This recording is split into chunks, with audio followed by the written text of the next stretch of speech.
जय हिंद स्टूडेंट्स, कैसे हैं आप लोग? ठीक है। चलिए, अभी हम लोग संस्कृत की क्लास कर रहे हैं और संस्कृत में जस्ट अभी अभी इस मंथ में ही आपका हाफ ईयरली एग्जाम हुआ होगा, है कि नहीं? तो हाफ ईयरली एग्जाम में आपको आइडिया काफी अधिक मिल गया होगा कि पेपर किस टाइप से होगा और किस तरह से क्वेश्चन आएंगे। ऑब्जेक्टिव मैक्सिमम है और बाकी जो बताया गया था आपको वो 3 खंडों में 4 खंडों में उस तरह से ही है पेपर आपका। और अभी हम लोग संधि मतलब स्टार्टिंग टॉपिक हम लोग लेके चल रहे हैं और संधि में एक आपका हो चुका है व्यंजन संधि। तो स्टूडेंट्स, आज जैसे कि आप देख रहे हैं, आज हम लोग विसर्ग संधि समझने जा रहे हैं और संधि इंपॉर्टेंट चैप्टर है। संधि से आपका आता तो 4 नंबर का ही क्वेश्चन है, 3 नंबर का, 3 नंबर, हाँ शायद 3 नंबर, लेकिन 1 नंबर भी महत्वपूर्ण है आपका। ठीक है, ये आलस मत करना, कभी ये न सोचना कि चलो 3 नंबर का ही आता है ना, समाज 4 ही नंबर का ना आता है तो छोड़ देंगे। हाफ मार्क्स इंपॉर्टेंट है आपके लिए एग्जाम में। ठीक है, छोड़ने के बारे में तो कतई सोचिएगा नहीं, क्योंकि यदि आप 100% करते हैं तब जाके कहीं 80% दे पाते हैं। और सोचिए 80% करेंगे तो कहां जाएंगे। इसलिए कंप्लीट कोर्स अपना पूरा कीजिए, अभ्यास कीजिए और हैंड्स में रखिए। तो चलिए, आपको समय ज्यादा नहीं ले रहे हैं। हाफ ईयरली क्वेश्चन पेपर जिस टाइप का है, आप एग्जाम दिए हैं, पेपर आपके पास है, पेपर मिला लीजिएगा और पेपर से ही आप फाइनल की तैयारी कीजिएगा। ठीक है, जिस टाइप से क्वेश्चन है, जैसे क्वेश्चन है उस टाइप से आपको अपना तैयारी करनी है। उस टॉपिक से जिस टाइप से प्रश्न आ रहा है प्रकार से उसी प्रकार का आप अपना प्रैक्टिस कीजिए। तो संधि में 2 संधियां हैं आपके, व्यंजन और विसर्ग संधि। तो व्यंजन संधि कर चुके हम लोग, आज विसर्ग संधि। तो विसर्ग संधि में 4 है। पहला आपका है उत्व संधि, है ना। पहला है आपका उत्व, दूसरा रत्व, तीसरा तत्व, ठीक है, और चौथा लोप। लोप मतलब विसर्ग का लोप। ये 4 संधियां हैं और वीडियो को आप देखते रहेंगे पूरा, क्योंकि इसी वीडियो में, इसी क्लास में आपका ये 4 संधि हम कंप्लीट करने जा रहे हैं। अब बिल्कुल आपको समझ में आएगा, कोई डाउट नहीं होगा। यदि डाउट हुआ तो आप कमेंट कर सकते हैं और अपना प्रश्न डाल सकते हैं कि कैसे हुआ, नहीं समझ में आया।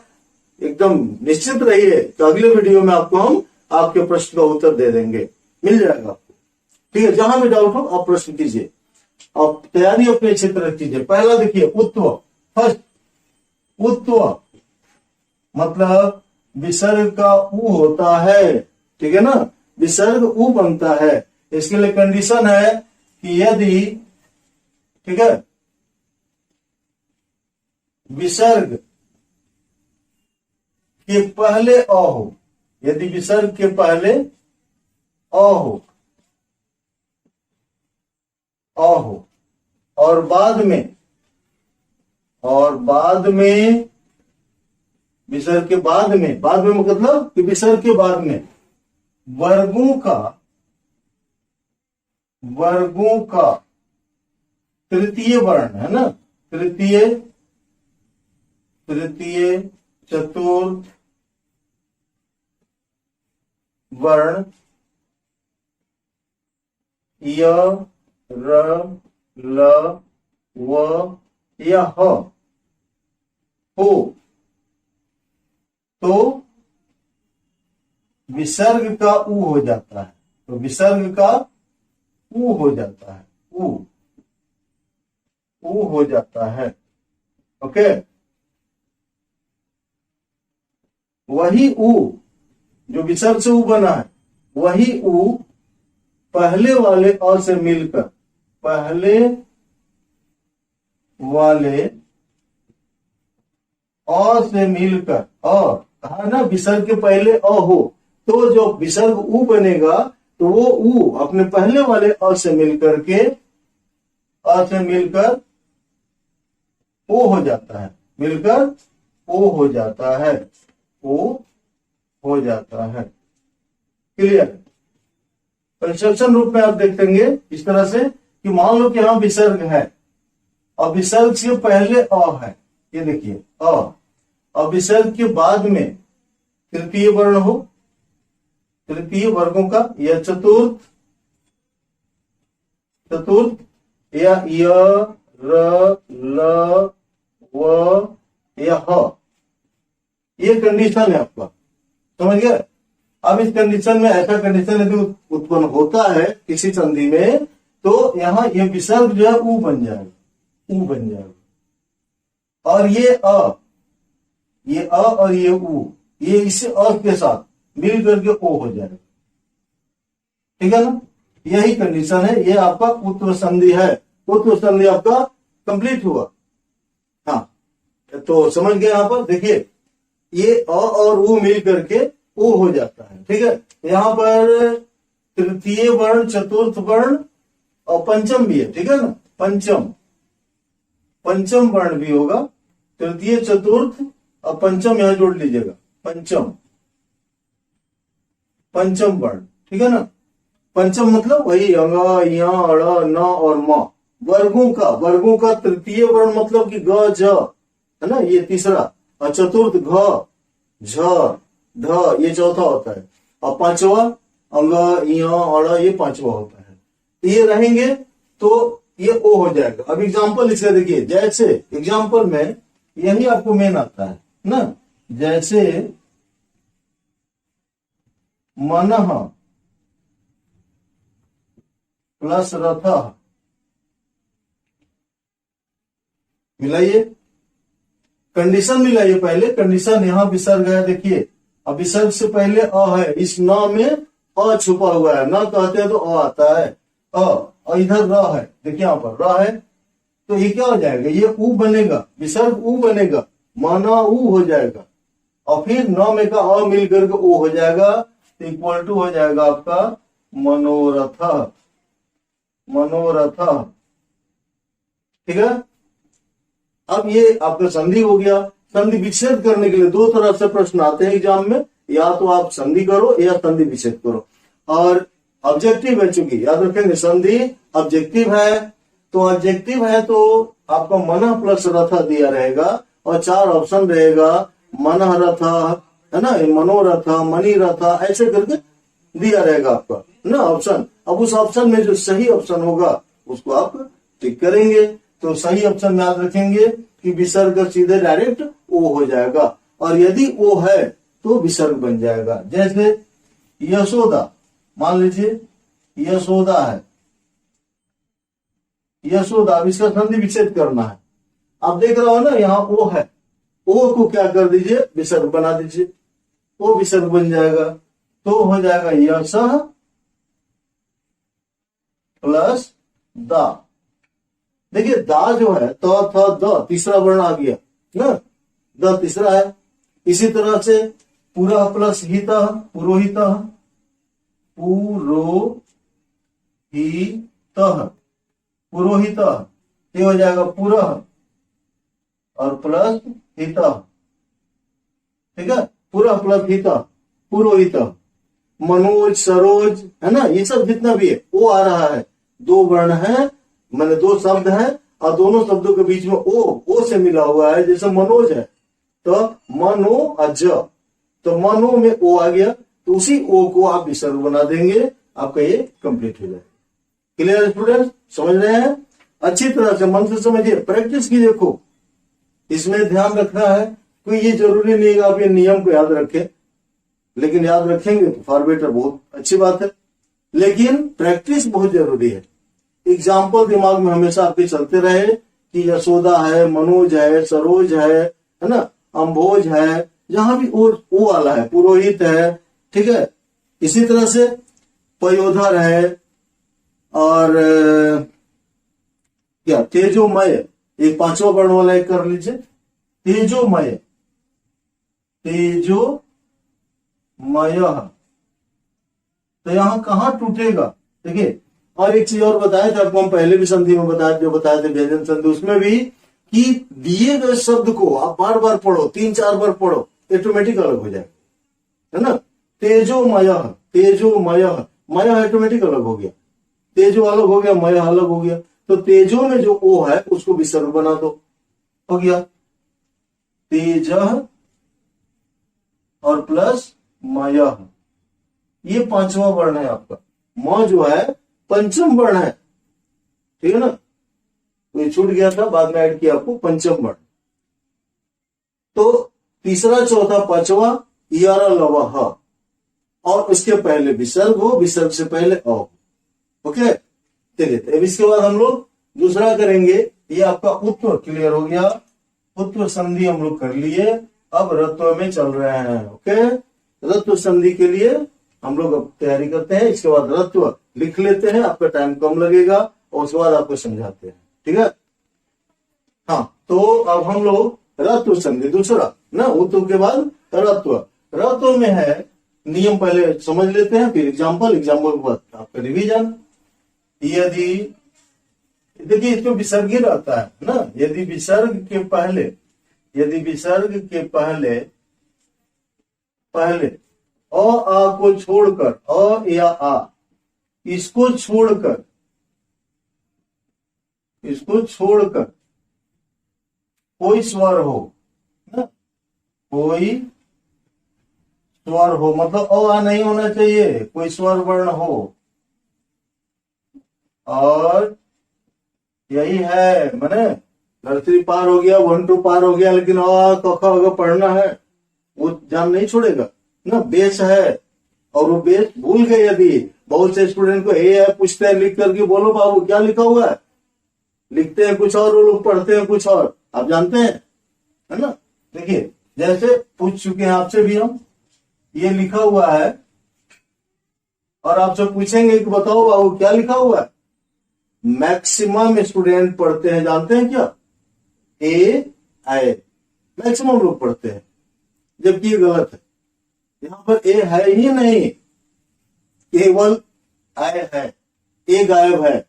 ए हम लोग इस तरह से लिखते हैं, पहले भी हम बताएं ये चीज, ए ऐसे लिखते हैं और ये आय है, ये नथिंग, ये कुछ नहीं, फालतू है कि नहीं।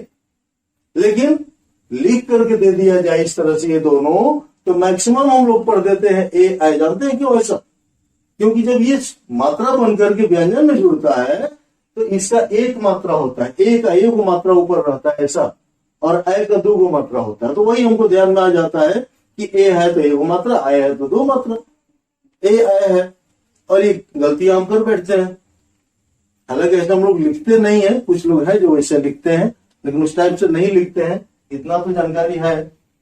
बट पूछा जाए तो मैक्सिमम लोग उसको ए आई ही पढ़ते हैं, आय लिखा रहता है और दूसरा कुछ नहीं। चलिए आते हैं हम लोग, कोई स्वर वर्ण हो और बाद में, मतलब विसर्ग के बाद में, और बाद में तीसरा चौथा पांचवा, तीसरा चौथा पांचवा, वही तृतीय चतुर्थ पंचम वर्ण, वर्गों का होता है वर्ण, या कोई स्वर हो, या कोई स्वर वर्ण हो, स्वर वर्ण हो, तो विसर्ग का र हो जाता है, विसर्ग का र हो जाता है, र ना, र हो जाता है। ध्यान रखेंगे, नियम को याद रखेंगे। विसर्ग का र कब बनता है, किस कंडीशन में, जैसे इसके एग्जांपल समझ गया है। अच्छा कंडीशन बता दें, जैसे ये विसर्ग है, देखिए अब विसर्ग से पहले अ या आ, ये दोनों में से कोई ना हो, ये ना हो, ठीक है। इसकी जगह पर कोई दूसरा स्वर हो, अ आ नहीं होना चाहिए। और बाद में, विसर्ग के बाद में है ना, विसर्ग के पहले है और विसर्ग के बाद में तीसरा चौथा पांचवा, हिंदी में कर दिए, पहले संस्कृत में लिखे थे पांचवा, या कोई स्वर वर्ण, स्वर वर्ण ना, ये कंडीशन है। इस कंडीशन में विसर्ग जो है ये र बन जाता है, र, र बे ध्यान रखेंगे, र हलंत ना, आधा र बनता है, हलंत मीन्स आधा र। चलिए एग्जाम्पल देखिए, जैसे निह प्लस रवह, ओ, एग्जाम्पल मिस्टेक है, ये गलत एग्जाम्पल लिख दिए ना। नीह प्लस झर, नीह प्लस झर क्या हो जाएगा? निर्झर, निर्झर। दूह प्लस जनः, दूह प्लस जनः, दुर्जनः। इसके पहले जो एग्जाम्पल लिखे थे वो विसर्ग का लोप का था ना, विसर्ग का लोप जो था उसका था।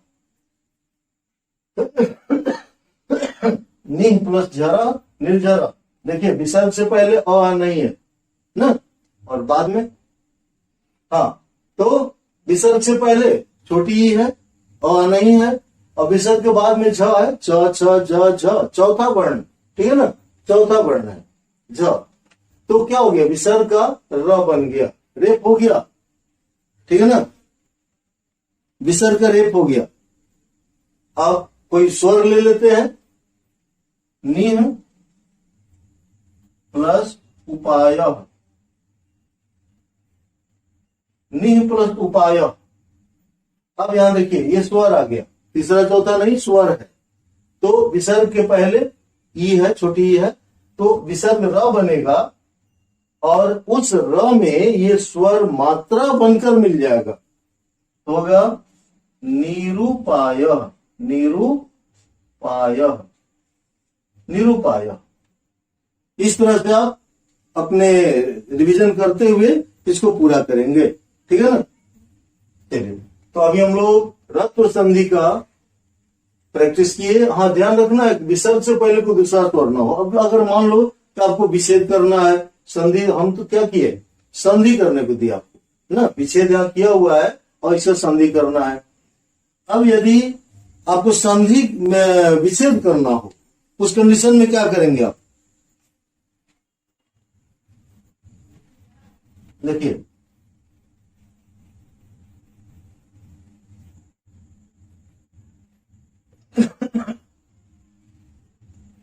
शब्द है निर्जलम, निर्जलम। अब इसी में निर्जलम में आपको ऑप्शन दे देगा, ऑप्शन दिया रहता है, 4 ऑप्शन होता है कि इसका विच्छेद क्या होगा। आप विच्छेद जान जाएंगे तो सही ऑप्शन पर टिक करेंगे, ठीक है ना। तो निह प्लस जलम, निह प्लस जलम हो जाएगा, ठीक है। चलिए, इसके बाद हम लोग सत्व संधि है और उसके बाद लोप, बस 2 और बच गया हम लोगों का, ठीक है। आगे बढ़ते हैं कि सत्व और लोप ये दोनों को अब आगे करना है। हाँ, तो स्टूडेंट्स आगे अभी तक हम लोग उत्व और रत्व कर चुके हैं, और अभी सत्व, सत्व का पहले नियम हम लिख लेते हैं कि नियम सत्व में क्या होता है। तो यदि, देखिए नोट कीजिएगा, यदि विसर्ग के बाद, यदि विसर्ग के बाद दंती स या त वर्ग, त वर्ग मतलब समझते हैं, त वर्ग मीन्स त थ द ध न, पांचों में से कोई भी हो, त वर्ग हो तो लिख दे। त वर्ग मतलब त थ द ध न, ठीक है ना, इनमें से कोई भी हो तो विसर्ग का स हो जाता है, दंती स ना, आधा स हो जाता है, विसर्ग ही आधा स बन जाएगा। यही आपका सत्व संधि है, यही सत्व संधि है। और स में और 3 गो स होते हैं, ठीक है, दंती स होता है, तलावी स होता है, मूर्धनी स होता है, 3 स होते हैं। ये दंत स वाला है, दंत स, सत्व संधि में दंत स होता है, वो भी कर लेंगे, अभी जस्ट उसको भी बता देंगे आपको। इसका जैसे देख लेंगे एग्जाम्पल, या जो बताए थे आपको ट्रिक टाइप का। तो ये विसर्ग है, ठीक है ना। अब विसर्ग के बाद दंती स हो या त वर्ग हो, त वर्ग मीन्स 5 वर्ण त का, इस कंडीशन में होता क्या है, तो ये विसर्ग जो है यही स बन जाता है। यही परिवर्तन है इसमें सत्व संधि में। वेरी सिंपल, एकदम सिंपल। और एग्जाम्पल इसका बस खेल खेल में याद कर लो, है ना। सबको कहते हो नमस्ते नमस्ते नमस्ते, क्या है, नमः प्लस ते, ते माने तुम्हारे लिए। तत् शब्द का चतुर्थी में होता है, चतुर्थी एक वचन में, ठीक है ना, तो ते हो जाएगा, नमः प्लस ते, नमस्ते। एग्जाम्पल जैसे जैसे इसका जैसे में करेंगे नमः प्लस ते बराबर हो जाएगा नमस्ते। ओके, नमस्ते। इतः प्लस ततः, इतः ना, आपको बस विसर्ग से मतलब है, विसर्ग से पहले कौन है उससे मतलब नहीं है। विसर्ग के बाद में क्या है, ये आपका संधि का यहाँ पर है सत्व संधि में।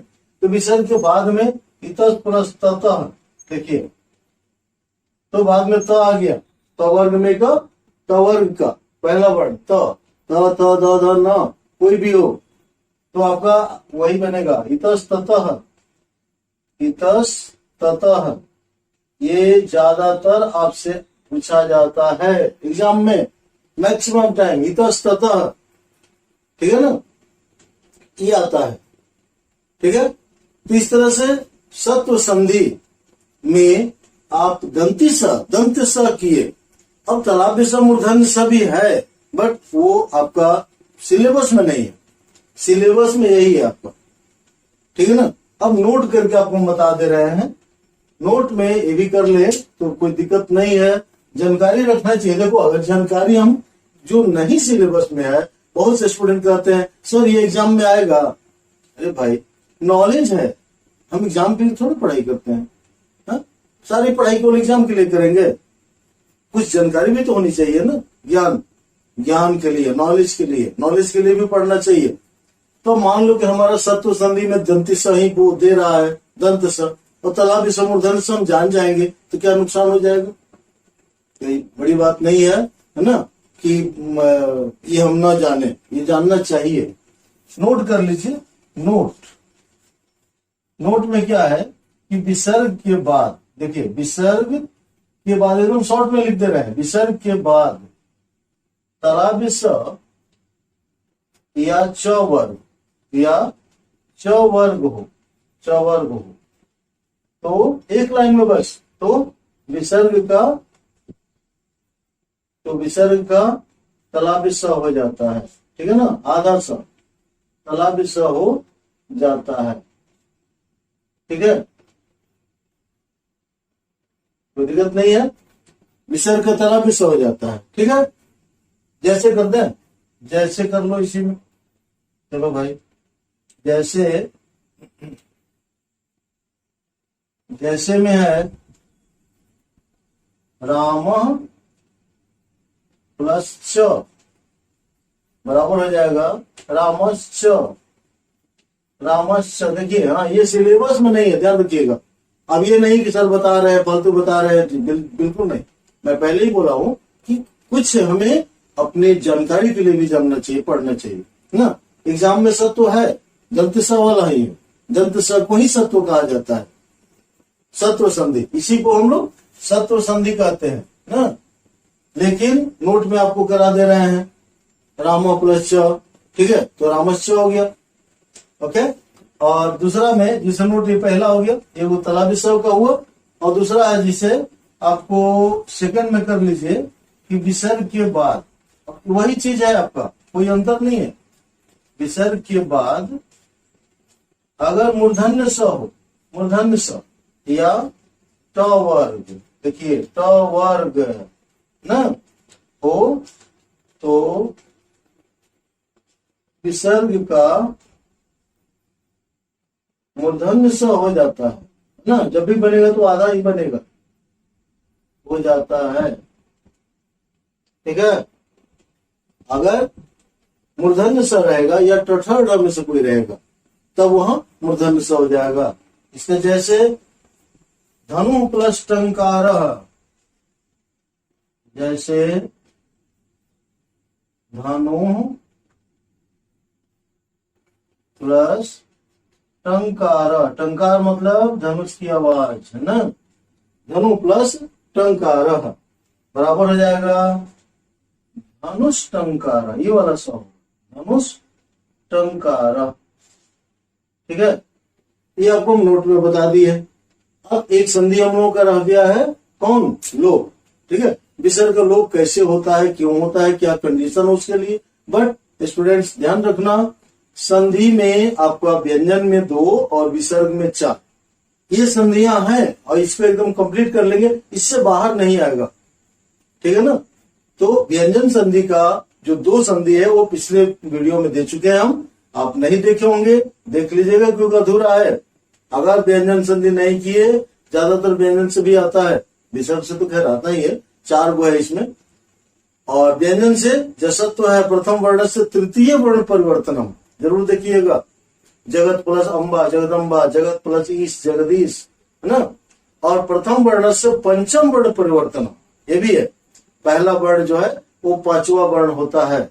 तत् प्लस मयः तन्मयः, है ना, इसमें होता है व्यंजन संधि का है ये। तो उसको आप देख लीजिएगा, नहीं देखे होंगे तो। और वीडियो को लाइक शेयर जरूर कीजिएगा। चैनल को अगर नहीं किया सब्सक्राइब तो कर लीजिएगा, क्योंकि 1 मंथ के अंदर में हम लोग कंप्लीट सिलेबस करेंगे। इसके बाद अभी सितंबर है, अक्टूबर कंप्लीट हो जाएगा आपका, नवंबर दिसंबर पूरा आप रिवीजन करते रहिए, ठीक है ना। रिवीजन भी कराया जाएगा आपको, सिंपल पेपर से भी करेंगे हम लोग, कंप्लीट 80 नंबर का क्वेश्चन हम लोग करेंगे। तो चलिए, इसके बाद हम लोग का लोप है, इसमें समझ गए। सत्व संधि, सत्व संधि में मेन आपका यह है सत्व, देखिए यहाँ पर दंत स से लिखा हुआ है ना। तो दंत स कब बनता है कि यदि दंत स हो, है ना, इसका नाम दांत से उच्चारण होता है इसलिए नाम दंत स है। और ये तालु से होता है ना, इसलिए तालव्य स। और ये मूर्धा से होता है इसलिए मूर्धन्य स। तीनों स शुद्ध नाम है। वैसे हम लोग पढ़ने में बोल देते हैं दंती स, मूर्धनी स, है ना, तालाबी स। तालाबी स नहीं होता, तालव्य स।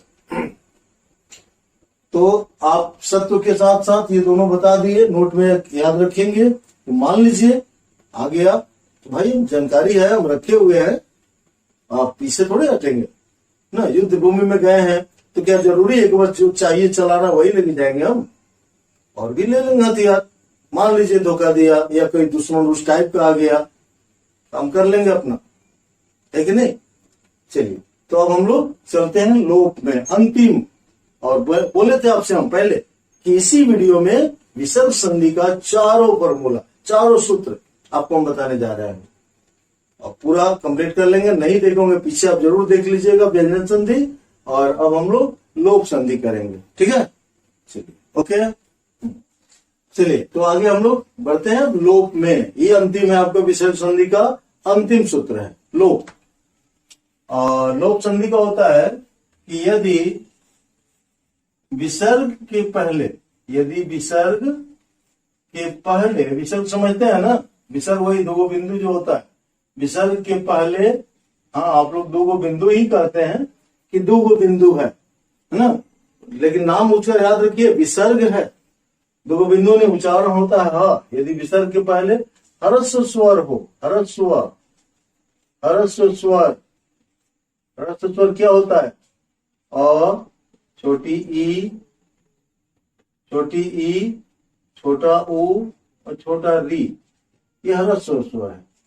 ओ विसर्ग के पहले, और बाद में, और बाद में र हो, र न, र हो, तो ह्रस्व स्वर दीर्घ हो जाता है।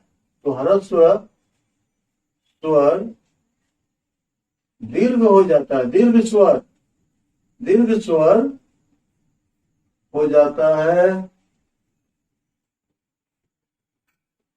हो जाता है। और